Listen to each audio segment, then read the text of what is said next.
Hello friends. आज हम discuss करते हैं कि जिन लोगों को नीट क्रैक करना है with in 1 month, like almost अभी क्वारंटीन की वजह से जो एक्सटेंड हो गया है, 1 मंथ में आप नीट कैसे क्रैक कर सकते हैं। सो ये अप्रॉक्सीमेटली 30 to 35 डेज का प्लान है। सबसे पहले आपको फर्स्ट डे पर क्या करना है। आपको फर्स्ट डे पर, हमें पता है कि बायोलॉजी में 90 क्वेश्चंस होते हैं, केमिस्ट्री में 45 होते हैं, फिजिक्स में भी 45 होते हैं। सो बायोलॉजी पे और केमिस्ट्री पे हम ज़्यादा फोकस करेंगे क्योंकि एंड मंथ में हम फिजिक्स पर बहुत ज़्यादा फोकस नहीं कर सकते हैं। सो फिजिक्स और फिजिकल केमिस्ट्री, ये दो ऐसे सब्जेक्ट्स हैं जिनमें हमें प्रैक्टिस करने की बहुत ज़्यादा ज़रूरत है। इसीलिए डे 1 में आप पूरे फिजिकल केमिस्ट्री के जितने भी चैप्टर्स हैं, जैसे basic concept, structure of atoms, सारे चैप्टर्स के एक पेपर पे फॉर्मूलाज लिखोगे। And same you are going to do with physics also. हर एक चैप्टर के एक पेपर पे सारे के सारे फॉर्मूलाज लिख दोगे अलॉन्ग विद नोटेशंस, और उनके साथ साथ लिखते लिखते एग्जाम्पल्स देख लोगे कि क्या क्या एग्जाम्पल्स होते हैं। फर्स्ट डे पे आप फिजिकल केमिस्ट्री का कर लिया, से सेकेंड डे पे आपने ये फिजिक्स के लिए कर लिया। ओके। और जब आप इसको कर रहे होंगे, उसमें एक सीक्वेंस भी देखना है। उसके बाद हम थर्ड डे से इन दोनों की प्रैक्टिस करना शुरू करेंगे एक साथ। तो फिजिक्स में हम लोग किन चैप्टर्स पे पहले ध्यान देंगे, फिर बाद में दूसरे चैप्टर्स पे ध्यान देंगे। सबसे पहले 12th के सारे चैप्टर्स पे ध्यान देंगे। जैसे कि पहला आगे इलेक्ट्रिसिटी। मैंने ये जो सर्कल्स में लिखा हुआ है, नंबर लिखे हुए हैं कि कितने क्वेश्चंस अप्रोक्सीमेटली किस चैप्टर से आते हैं। जैसे करंट एंड इलेक्ट्रिसिटी, बहुत इंटरेस्टिंग, बहुत अच्छा टॉपिक है, आप उसको कर सकते हो सबसे पहले। देन मैग्नेटिक, ईसी, एसी और ईएम वेव्स, ये सारे इंक्लूड करके 5 क्वेश्चन करता है। ऑप्टिक्स थोड़ा लेंदी चैप्टर है, तो उससे पहले आप डुअल नेचर, एटॉमिक न्यूक्लियर वगैरह कर लेना, क्योंकि इससे 7 क्वेश्चन आते हैं, एक्चुअली सिर्फ फॉर्मूला बेस्ड होते हैं। और इन दोनों चैप्टर्स को आप बिल्कुल छोड़ना मत, क्योंकि एक एक क्वेश्चन जरूर आता है और बहुत सिंपल है। Like with in half an our आप दोनों, आधे घंटे इसमें आधे घंटे इसमें, आप दोनों इन चैप्टर्स को कंप्लीट कर सकते हो। सो कम्युनिकेशन और इलेक्ट्रॉनिक डिवाइसेस को भी मत छोड़ना। फिर उसके बाद आप ऑप्टिक्स पे आना। ठीक है, फिर हम 11th क्लास की फिजिक्स करेंगे। 11th क्लास की फिजिक्स में सबसे पहले laws of motion, then work, power and energy, then gravitation, then thermodynamics, then oscillation and wave. And I think मैं बता सकती हूँ कि ये मैंने क्यों बोला है, क्योंकि इनसे मैक्सिमम क्वेश्चंस आते हैं, तो हम लोग मैक्सिमम क्वेश्चंस को कवर अप कर लें। Okay. Then for physical chemistry हम प्रैक्टिस करना शुरू करेंगे, और सबसे पहले हम स्टार्ट करेंगे 12th क्लास की फिजिकल केमिस्ट्री से, क्योंकि वो थोड़ी ज़्यादा सिंपल होती है और मोर डायरेक्ट फॉर्मूला बेस्ड होती है। तो सबसे पहले सॉलिड स्टेट्स को बिल्कुल मत छोड़ना, डायरेक्ट एक क्वेश्चन आता है, वो भी डायरेक्ट आता है। सॉल्यूशंस हो गया, इलेक्ट्रोकेमिस्ट्री हो गई, काइनेमैटिक्स हो गया। एंड सरफेस केमिस्ट्री लोग छोड़ देते हैं ये सोच के कि इजी चैप्टर है, बाद में करेंगे। It is not that easy and that not that tough too. एक क्वेश्चन आता है तो एक क्वेश्चन, और वो भी एनसीईआरटी से आता है, तो हम क्यों छोड़ें इसको। फिर 11th क्लास की केमिस्ट्री में सबसे पहले आपको इक्विलिब्रियम करना है। सबसे पहले सबसे इम्पोर्टेंट चैप्टर है ये 11th की फिजिकल केमिस्ट्री के लिए। ओके। Then remaining questions. तो फर्स्ट डे और सेकेंड डे पे आपने दोनों के फॉर्मूलाज लिख लिए एक पेपर पे। नाउ थर्ड डे से अब आप क्या करना शुरू करें, थर्ड डे से टिल 25th डे आपको हर रोज एक दिन फिजिकल केमिस्ट्री, एक दिन फिजिक्स, 2 घंटा किसी भी एक चैप्टर के, लाइक आप अरिहंत यूज कर सकते हो दोनों के लिए। अरिहंत के आते हैं chapter wise question previous year के क्वेश्चंस आते हैं, आप वो प्रैक्टिस कर सकते हो। और आप एलन की टेस्ट सीरीज से भी अपने क्वेश्चंस उठा सकते हो। ठीक है, वहां से क्वेश्चंस उठा के आपने, जैसे सपोज करो आज इलेक्ट्रिसिटी एंड करंट किया है, तो आपको अरिहंत से एलन की टेस्ट सीरीज और इस सारी जगह से इलेक्ट्रिसिटी एंड करंट के सारे क्वेश्चंस को प्रैक्टिस करना है। और जो आपसे क्वेश्चन नहीं हुए उनको एक अलग मार्क दे देना है, जो आप एंड में आपको पता होना चाहिए कि ये क्वेश्चन करने में आपको डिफिकल्टी आई है। ठीक है, आपको और कुछ नहीं करना है इन इन दोनों चीजों के लिए। अब हम आते हैं ऑर्गेनिक और इनऑर्गेनिक केमिस्ट्री। अब आप बायोलॉजी और केमिस्ट्री को किस तरीके से कर सकते हो, एक दिन बायोलॉजी एक दिन केमिस्ट्री, या फिर अगर आप दिन में 14 घंटे पढ़ रहे हो तो 14 घंटे में से आधा टाइम बायोलॉजी को दे दो, आधा केमिस्ट्री को दे दो। ठीक है, जैसे आपको प्रेफर हो। अब ऑर्गेनिक केमिस्ट्री, अब हम देखते हैं ऑर्गेनिक केमिस्ट्री। तो ऑर्गेनिक केमिस्ट्री जो 11th की है उसमें 3 चैप्टर्स हैं, और ऑर्गेनिक केमिस्ट्री के लिए एनसीईआरटी के बाहर कहीं भी नहीं जाना है। सो ये एक दिन में तीनों के तीनों, अगर आप पूरा दिन इसको ही कर रहे हो, ऑर्गेनिक केमिस्ट्री कर रहे हो, तो एक दिन में आप ये तीनों के तीनों चैप्टर्स कवर कर सकते हो। First day, second day, third day अगर आपने सपोज ये कर लिया, ठीक है, ऑर्गेनिक केमिस्ट्री आप कवर अप कर जाओगे। फिर उसके बाद take fourth and fifth day for twelfth class की ऑर्गेनिक केमिस्ट्री। ओके, बिकॉज ये थोड़ा वास्ट है, एक एक चीज एनसीईआरटी से बाहर एक भी चीज नहीं, क्योंकि मैक्सिमम चीजें एनसीईआरटी से आती हैं। जो 4-5 क्वेश्चन आते हैं एनसीईआरटी के बाहर वो हम छोड़ देंगे, हमें अभी एनसीईआरटी पे फोकस करना है। फिर इनऑर्गेनिक केमिस्ट्री भी टोटली एनसीईआरटी, क्योंकि इनऑर्गेनिक केमिस्ट्री इतनी वास्ट है, अगर आप उससे बाहर जाना चाहोगे आखिरी के मंथ में, you will not able to do anything. So organic chemistry जो 11th क्लास की इनऑर्गेनिक केमिस्ट्री है, take 2 days like 4th, 5th, 6th and 7th day for inorganic chemistry 11th class की। और इसमें important chapter, most important is chemical bonding and P block. मैं इसलिए बता रही हूँ क्योंकि आपको इनके ऊपर बहुत ज्यादा फोकस करना है। और जो 12th क्लास की इनऑर्गेनिक केमिस्ट्री है, टेक 1 डे और से take 1 day for this also. And इसमें coordination compounds is very very very very important. ठीक है, नाउ बायोलॉजी में 90 क्वेश्चंस होते हैं। आप सबसे ज्यादा 90 क्वेश्चन में से ट्राई कीजिए कि आपके 85 क्वेश्चन सही हो, क्योंकि 90 क्वेश्चन में से 80 क्वेश्चन मिनिमम एनसीईआरटी से आते हैं। मिनिमम 80 क्वेश्चन एनसीईआरटी से आते हैं, आप एनसीईआरटी के अलावा कहीं नहीं जाएंगे। सो अगर हम सबसे पहले 11th की बात करते हैं, 11th की बॉटनी के स्टार्टिंग के चैप्टर्स। बॉटनी में 45 और जूलॉजी में 45 क्वेश्चन बोला जाता है, पर आते नहीं, क्योंकि बॉटनी में चैप्टर ज्यादा हैं, तो बॉटनी पे बहुत अच्छे से फोकस करें।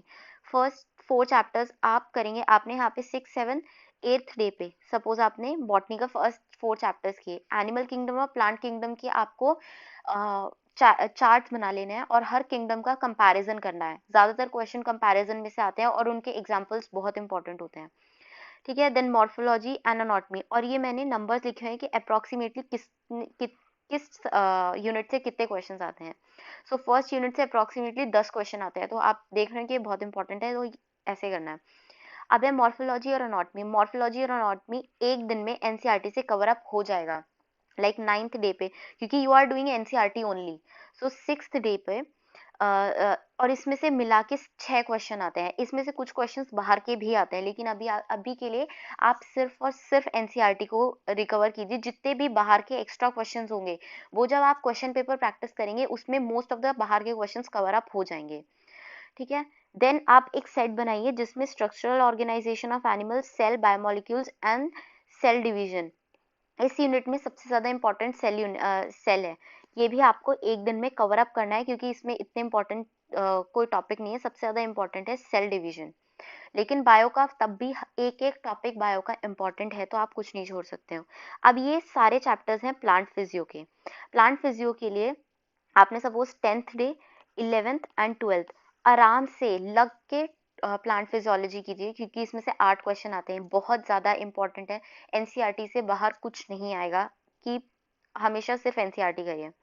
अब 12th की जो बॉटनी है, 12th की बॉटनी के लिए reproduction and plant evolution of food enhancement, total 3 आते हैं। तो इससे पहले आप ये वाले टॉपिक्स कवर कीजिए एनाटॉमी के, बॉटनी के sorry, microbiology, biotechnology, application of biotechnology एक गो में, मतलब 1 day, like 12th 13th day पे ये कीजिए। और जेनेटिक्स के दोनों टॉपिक्स एक दिन पे, लाइक 14th डे पे ये, क्योंकि इन सब से मिला के टोटल 15 क्वेश्चंस आते हैं, which is a big deal. Then उसके बाद आप reproduction, evolution on food enhancement में आइए, क्योंकि इसमें से सिर्फ 3 क्वेश्चंस आते हैं। लाइक 15th डे पे आपने सॉरी यस 15th डे पे आपने इसको कवर अप करना है। देन हम जूलॉजी पे आते हैं। जूलॉजी ये पूरी की पूरी है एनिमल फिजियोलॉजी। अब 12th की जो जूलॉजी है आपने लेटेस्ट में पढ़ी है, तो इस वजह से आपको बहुत अच्छे से एनीवे भी आनी चाहिए। तो पूरी जो 11th की ह्यूमन फिजियोलॉजी है, उसमें से 13 क्वेश्चंस आते हैं। तो इनको आप दो 2 दिन में कवर अप कर सकते हैं, पर इफ यू वांट आप इसके लिए 3 दिन लीजिए। लाइक आप 15 डेज ऑलरेडी कवर अप कर सकते हैं, take 16th, 17th and 18th day, इन सारे सब्जेक्ट्स के लिए, इन सारे चैप्टर्स के लिए। फिर जो 12th में रिप्रोडक्शन वाला सिस्टम है, रिप्रोडक्शन वाले जितने भी चैप्टर्स है, reproduction in organism, in animal and human health and diseases, very important chapter. इन सबसे 8 क्वेश्चंस आते हैं। टेक से 2 days for this also. Like 19th and 20th day पे आपका ये भी कवर अप हो जाना चाहिए। Then last and the most important ecosystem, आप चाहे तो इसको सबसे पहले भी कर सकते हैं क्योंकि इकोसिस्टम में रिवीजन बहुत ज़्यादा चाहिए होता है। तो इसीलिए इसके लिए आपको आराम से 2 दिन लगेंगे, 21st और 22nd डे। लाइक 21st और 22nd डे पे आपका इकोसिस्टम 2 दिन में, क्योंकि सिर्फ आपको एनसीईआरटी से करना है, इकोसिस्टम भी बहुत वास्ट है, आपको सिर्फ और सिर्फ एनसीईआरटी कवर अप करना है। अब आप ऑलरेडी 22 दिन अपने स्पेंड कर चुके हैं इन सब चीज़ों में। अब आपको क्या करना है, हर दिन सपोज आपने आज ऑर्गेनिक केमिस्ट्री पढ़ी 11th क्लास की, ओके, तो आपने फिर कल आप पढ़ेंगे इनऑर्गेनिक केमिस्ट्री 11th क्लास की। तो सुबह उठ के पहले आप ऑर्गेनिक केमिस्ट्री पढ़ेंगे जो आपने कल पढ़ी थी। क्यों? क्योंकि आपको इसका रिवीजन करना बहुत ज़रूरी है, वरना आप भूल जाएंगे इसको। सो इस तरीके से अगर मैं देखूं, आपके पास 14 घंटे आपको मिनिमम पढ़ना पड़ेगा, दैट इज फॉर श्योर। 14 घंटे में से 2 घंटे आप फिजिक्स, या तो फिजिक्स के क्वेश्चंस करेंगे या फिर फिजिकल केमिस्ट्री के क्वेश्चंस करेंगे। ओके, 14 में से 2 गए, 12 घंटे बचे। अब इन 12 घंटों में से हम 2 घंटे मान के चल, 1 घंटा पिछला रिवाइज करेंगे जो हमने पिछले डे पर किया था। सो रिवीजन हो गया। देन 11 घंटे बचे, you have 11 hours with you. In that 11 hour, for 2 hours and 9 hours, 9 घंटे आप नया पढ़ेंगे। और जो 2 घंटे बचा, इस 2 घंटे में आप क्या करेंगे, मैं आपको एलन की टेस्ट सीरीज का लिंक डिस्क्रिप्शन बॉक्स में दूंगी। उस एलन की टेस्ट सीरीज से जो टॉपिक आपने, सपोज कीजिए आपने आज फिजिक्स का टॉपिक पढ़ा ऑसिलेशन एंड वेव्स, और आपने आज जेनेटिक्स पढ़ा है बायो का। सो आप उसमें से देखेंगे कि आपके कौन से पेपर में जेनेटिक्स और ऑसिलेशन के क्वेश्चंस है। तो आप उन सारे क्वेश्चंस को रिव्यू करेंगे, अलॉन्ग विद उसमें आंसर्स भी हैं, आप वो भी डाउनलोड कर सकते हैं। सो ये दो घंटे आप क्वेश्चंस करेंगे। ये पैटर्न रहेगा आपका पूरा 22 दिनों का। ओके, देन इसके बाद आप क्या करेंगे, इसके बाद जब आपके पूरे 22 दिन हो गए, अब आपको नीट के पेपर उठाने हैं। नीट एग्जाम प्रीवियस ईयर, जब आप नीट के प्रीवियस ईयर्स उठा लेंगे तो आपको 2000, लाइक इट्स 220, ओके, 2020। सो आपको 2013 से के बाद से नीट का पैटर्न चेंज हुआ है, मतलब 2013 से नीट आया है। तो 2013 से लेके यहाँ तक इसके जितने पेपर्स आए हैं वो सब करना है। अब आपको ये पेपर्स कैसे सॉल्व करना है, आपको 10 बजे से लेके 1 बजे तक ये पेपर करने बैठना है।